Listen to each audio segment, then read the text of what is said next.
Brief of contract. The brief of a contract, right? So when you brief a contract, pretty much mean you go against the terms and agreements of that contract. Now, what happens when you brief this contract, right?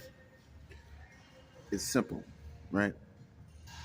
Based upon if you believe in damnation, if you believe in punishment, then and you believe in karma, dharma, whatever you want to call it, right?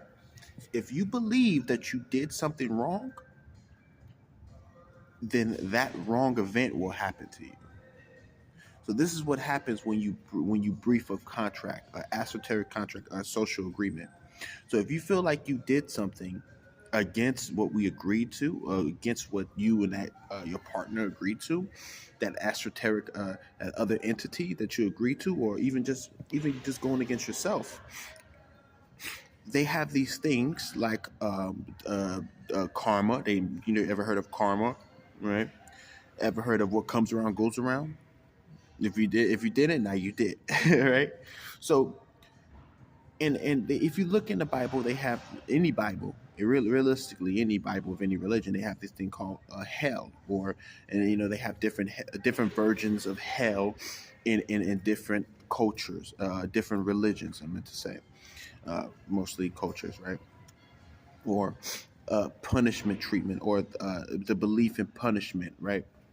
Which derives from a certain philosophy, right? A certain cynicism, a certain forgot the specific word for it, but it's pretty much the feeling that you're wrong. The feeling that you did something wrong, so you have punishment waiting for you. See, now the way to get rid of this. So when you brief of contract, remember you can do anything you want in your life, right?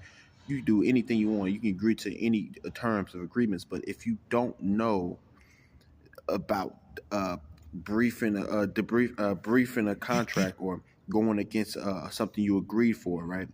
Well, first of all, it's all you're really doing is you had what you say, a code of honor, a trust code, or whatever, a bro code, even, right?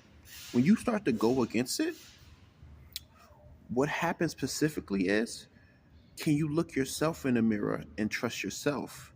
When you say you do something and then you do the opposite of it, do you even know who you are now? And that's what happens when you brief a contract. So just be aware of these stipulations and these penalties. You understand?